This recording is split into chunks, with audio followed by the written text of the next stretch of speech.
Friends, mutton biryani செஞ்சுக்கலாம். எப்படி செய்யலான்னு பார்க்கலாம் வாங்க. மட்டன் வந்து 3/4 kg வந்து வேக வச்சு எடுத்துருக்கேன். இதில் வந்து மஞ்சள் பொடி, அதுக்கப்புறம் சால்ட்டும், கொஞ்சம் இஞ்சி பூண்டு பேஸ்ட், 3 டேபிள் ஸ்பூன் ஆயில் விட்டுக்கோங்க. ஒரு 2 ஸ்பூன்ஸ் வந்து கீ சேர்த்துக்கலாம். வெங்காயம் சேர்த்துருவோம். ஹோல் கரம் மசாலா சேர்த்துட்டு நம்ம வந்து வெங்காயம் சேர்த்துடலாம்.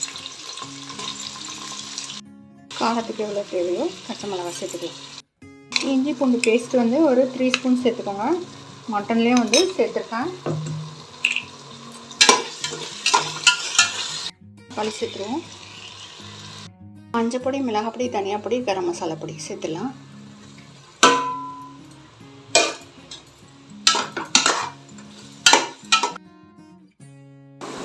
கொத்தமல்லியும் புதினாவும் சேர்த்துருவோம். தயிர்,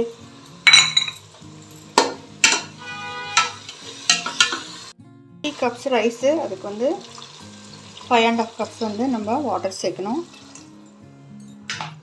2 கப்பு வந்து வெந்த தண்ணி இருக்குது, அதையும் சேர்த்துருவோம். மட்டனில் சால்ட்டு வந்து சேர்த்துருக்கேன். இதுக்கு மட்டும் ரைஸுக்கும் சால்ட் சேர்த்துருவோம். இது வந்து ரைஸை சேர்த்துடலாம்.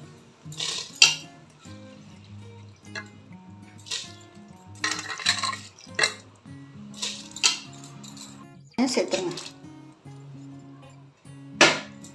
நல்லா கலந்து விட்டுட்டு சால்ட் மட்டும் சரியாக இருக்கான்னு பார்த்துட்டு ஒரு விசில் நம்ம வைக்கலாம். இல்லைன்னா ஒரு 10 மினிட்ஸ் வந்து சிம்லேயே வைக்கணும். வந்தவொடனே வெயிட் போடலாம். ஒரு விசில் இல்லைன்னா வந்து ஒரு 10 மினிட்ஸ் சிம்மில் வச்சு நம்ம இறக்கிடுவோம்.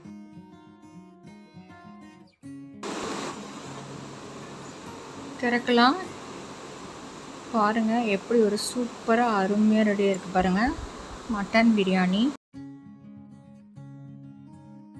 ஃப்ரெண்ட்ஸ், கலர் வேணுன்னா ஆட் பண்ணிக்கோங்க. எப்போயாவது ஒரு நாள் ஆட் பண்ணலாம், அடிக்கடிலாம் ஆட் பண்ணக்கூடாது.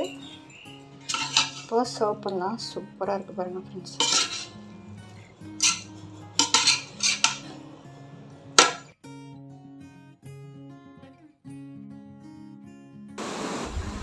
ஃப்ரெண்ட்ஸ், எப்படி இருக்குது பாருங்கள் பொல பொலன்னு. இப்போ வந்து சர்வ் பண்ணலாம். சூப்பராக அருமையாக ரெடியாக இருக்குது. நீங்களும் வந்து ட்ரை பண்ணி பாருங்கள். எப்படி இருக்குது பாருங்கள் பொல பொலன்னு. கரெக்டாக தண்ணி வச்சோம்னா இப்படி தான் இருக்கும். சூப்பராக இருக்குது பாருங்கள் ஃப்ரெண்ட்ஸ். அவ்வளோதான் ஃப்ரெண்ட்ஸ், சூப்பராக அருமையாக ரெடி ஆகிடுச்சு. ப்ளீஸ் லைக் பண்ணுங்கள், சப்ஸ்கிரைப் பண்ணுங்கள் ஃப்ரெண்ட்ஸ். தேங்க்யூ.